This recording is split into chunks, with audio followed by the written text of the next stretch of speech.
Spoštovane gledalke, spoštovani gledalci, prav lep pozdrav iz studia Idrijskih novic. Gostja v današnji oddaji o kulturi je Anka Rudolf, ki je pred nekaj tedni objavila knjigo Čez drn in strm. Prav lepo pozdravljeni v našem studiu. Dobrodošli. Dober dan, dober dan. Gospa Anka, knjiga Čez drn in strm je vaš pravzaprav prvenec, ki pa ni nastal kar čez noč.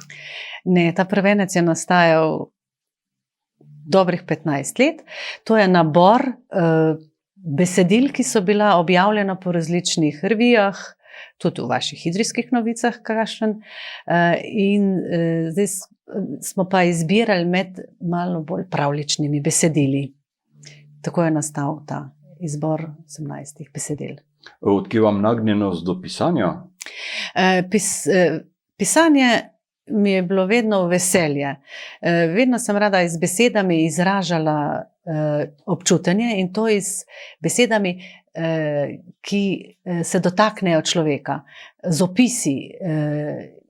Imamo tako bogat slovenski jezik, s katerim lahko naslikamo vse. In to mi je bilo zmeraj v veselje, da je bila stvar tekoča, mogoče kakor je tekoča pesem, ampak to ni poezija, in da ljudje to razumejo, kaj sem želela povedati.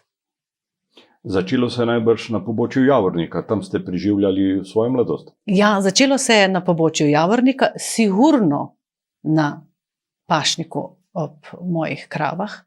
Že takrat zelo zgodaj sem se naučila brati. Brati so me naučili bratje in sestre, pa tudi oče je vedno me spodbujal.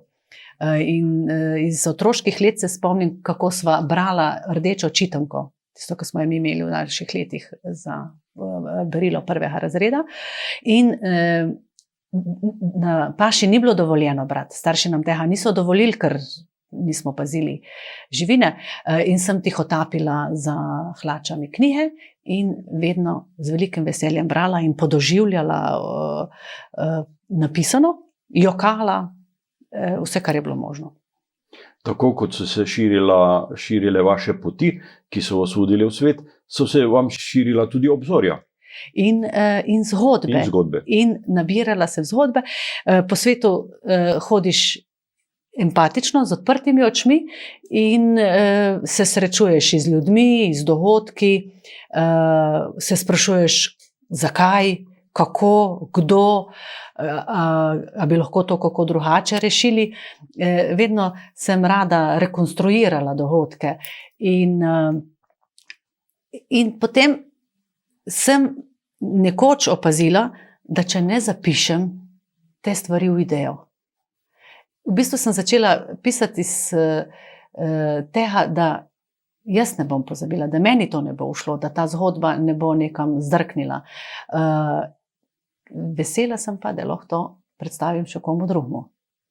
To mi je bilo zmeraj veliko veselja. Temelj te knjige in tudi vašega ustvarjanja je pravzaprav v tem pripovedništvu, tem ljudskem pripovedništvu, ki je v zadnja leta spet dobiva na veljave. Povejte nam to vašo izkušnjo. Kako je bilo pri vas pri tem pripovedovanju starejših, mlajšim in mlajšim? Ja, v naši družini smo bile samo 2 generacije. Žal nisem živela s starimi starši, s čemer bi pridobila še veliko več. Ampak sem bila vedno iskala stik z ljudmi, tudi starejšimi. Imela smo eno starejšo sosedo, sem bila že v srednješolka, ko sem bila samo ob vikendih doma. Pa sem v soboto popoldne vzela štrikanje, takrat smo nekaj bedno delali, in šla k gospej, ki je bila starejša od moje mame, eno generacijo več, in smo recimo preživele popoldne v klepetu in jaz sem rada poslušala zgodbe. Rojena sem bila na podeželju, nismo imeli televizije, elektriko smo dobili, ko sem bila stara 7 let, seveda smo kupili najprej pralni stroj. Televizija je prišla na vrsto šele zelo, zelo kasneje in smo se večerje preživljali v druženju in z drugim v družabnih igrah in v pripovedovanju. Moj oče je imel neverjetno fantazijo, neverjetno zalogo zgodb, tudi mama, ampak mama ni imela časa, mama je imela več opravkov in pa kmečko delo narekuje skupinsko, da se družiš. Ne bom pa zabila nikoli ure in ure, ki smo jih recimo preživeli ob mirnih delih, to je recimo pletev, to je karkoli drugega. Cela popodneve smo se pogovarjali in v teh pogovorih, ki trajajo 3, 4, 5 ur, pride na vrsto mnogo stvari, tudi zgodbe. Kasneje ste se preselili v mesto, v Idrijo.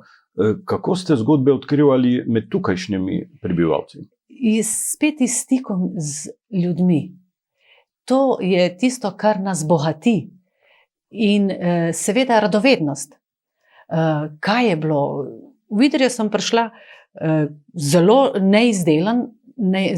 še neizdelana in mlada in od vsakega sem nekaj pridobila. Od vsakega stika, od vsakega človeka sem nekaj pridobila. In to je tisto bogatstvo, pa povezave potem med ljudmi, med dogodki, malo že veš, kaj je v določenem času se dogajalo nekje, da vse te stvari nekako povežeš. Ta mreža se kar plete in širi. Zdi pa se, da sta najbolj prepričljivi v zgodbah, kjer nastopate sami, oziroma ki so sad vaših pravih izkušenj. V knjigi beremo, kako ste srečali medveda, kako je zajec se šalil z lovskimi psmi, kako je planinski orel bil v vaših krajih. Ja, sigurno najlepše daš tisto, kar si doživel sam. Zdaj res zasluha vsemu gre našemu prelepemu jeziku in pa tudi mogoče enemu pogumu, da sploh začneš pisati. Da sploh začneš, da se to korajžiš, da sploh ponudiš nekomu drugemu to. Sigurno je pa tisto, kar najbolj čutiš, tudi najbolj čutijo bralci. Tukaj ni pretvarjanja. S kakšnimi občutki se sedaj vračate v vašo vas? Imate v hiši že elektriko, vodo? Ne. Te stvari so pa v nastajanju. Mi smo rasli v ljubeči družini na podeželju, razmere so bile zelo neprimerne standardom 80, 90 let. Hišo smo zapustili, vsak si je ustvaril svojo družino, očeta že dolgo ni, imamo še vedno in ustvarili smo si nove družine, bile so pomembne druge stvari in zdaj, ko smo pa generacije, otroke smo oddali, zdaj pa je nastopil čas, ko pa se nazaj približujemo srcu. Jaz imam Idrijo toliko srčno rada, da bi jo težko zapustila, ampak moj Javornik pa tudi. Zmeraj več mi pomeni en tak prostor, ne samo ene meditacije, enega prostora, kjer urediš stvari, ki se ti dogajajo, kjer imaš v bistvu čas se malo posvetiti sam sebi. Ne boste verjeli, to je tudi prostor druženja. Ljudje na podeželju, hiša je bila ob slovenski planinski poti, nihče ne bo šel mimo brez pozdrava, brez enih 2 stavkov. Veliko obiskov se raztehne na uro, 2 z ljudmi, ki si jih nikoli nisi videl. Moraš pa biti najbrž nagnjen k žlobodranju, tako kot sem jaz. Če se ozreva še nekaj knjigi, prinaša 18 pravljic z področja od Križne gore, Javornika, pa celo do Vršiča in Tolminskih gora. Zelo široko območje. Teh je manj, bolj oddaljeno dogajanja je manj. Nastale so ene spet iz tele moje radovednosti, pa želje, kako to opisati, da se bo čutilo dogodek. ta, recimo, Vršič je pa pravzaprav nastal iz heca, ker že 15 let sodelujem s Planinskim vestnikom, ne samo kot avtorico, tudi včasih kakšno drugo pomoč. In oni imajo vsak mesec drugo temo, glavno eno temo, ki se malo bolj poudarjena, in takrat je bila tema Rapalska meja. In ob tej naši nesrečni Rapalski meji je bilo veliko tudi lepih, smešnih dogodkov, tako kot vse povsod.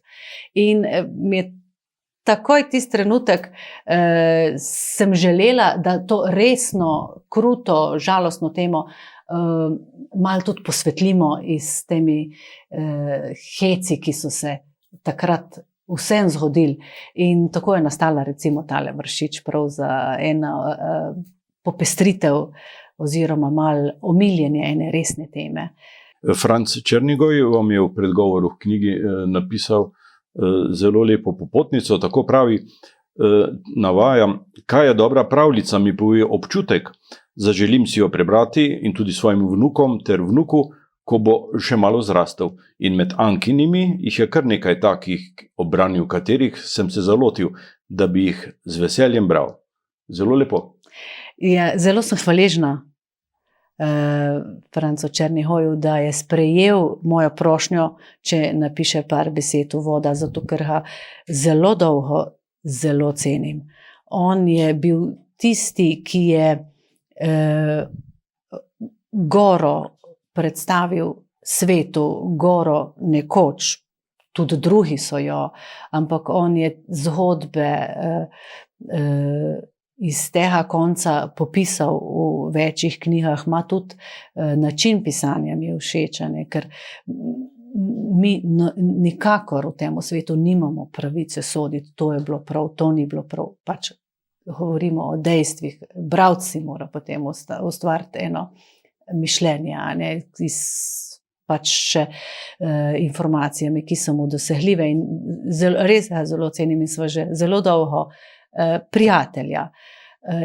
Je tako, kot je napisal, on niso vse, ene so boljše, ene so slabše, tega se zavedam tudi jaz, rada jih imam vse, te moje zgodbe. O pravi temi pa je pomembno imeti tudi, pravzaprav neobhodno je imeti tudi veščino pisanja. To morajo oceniti bralci. To jaz težko govorim. Rada bi jim dala najboljše, kar znam, najboljši opis. Recimo, če tako vzamemo, da je vsaka zgodba šolski spis, želim si dobiti 5. Vem pa, da ja nekakor ne moremo se, a ne. Zelo dragocene so tudi pripovedi o rudniku, o izdelovanju čipk, o kulinariki, imate zgodbo o žlikrofih, naprimer, silno simpatično. Pravzaprav opisujete tudi življenje rudarskih družin. To, s čemer je Idrija povezana, kar lahko, to so te konstrukti, kako je mogoče nekoč se dogajalo. Ker Idrija ima kaj povedati. Toliko stvari, po katerih nas svet pozna. In na koncu koncev je to so naredili ljudje, ki so tukaj živeli in spet veliko trpeli. Vse življenje, kakorkoli, vse posod je več trpljenja, kakor dobrega, ampak to nas krepi, to nas dela boljše in nas žene naprej, to poganja svet.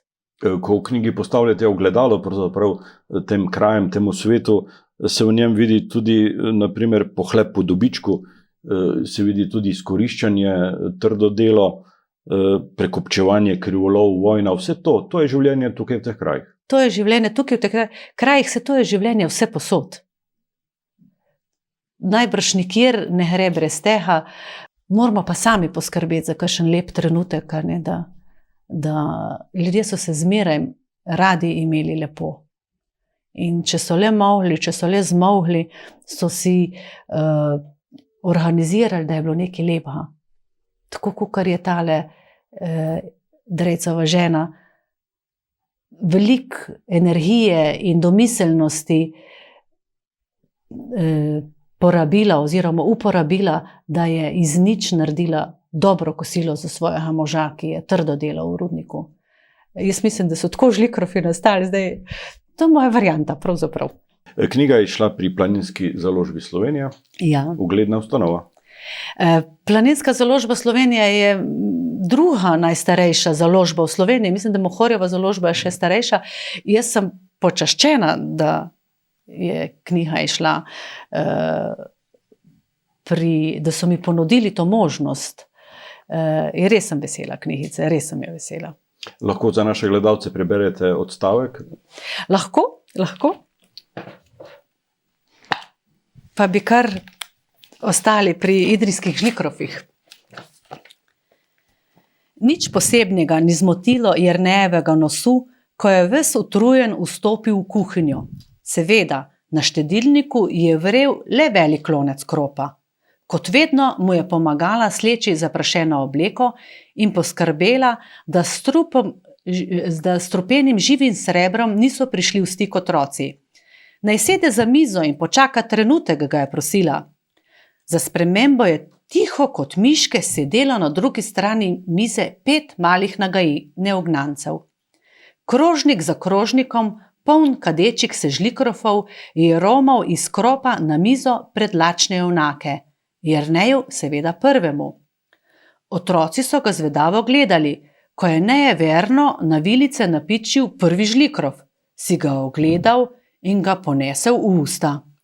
A takoj zatem so dobili polne krožnike tudi oni in planili so pojedi. Vseh 5 požrešnežev je hkrati dvignilo glave. Iz očetovih ust se je zaslišal uživaški Z velikim ljubečim žarom v očeh je hvaležno zrl v mamo, po njenih licih pa se je kotalilo 2 debelih solz. Uspela je!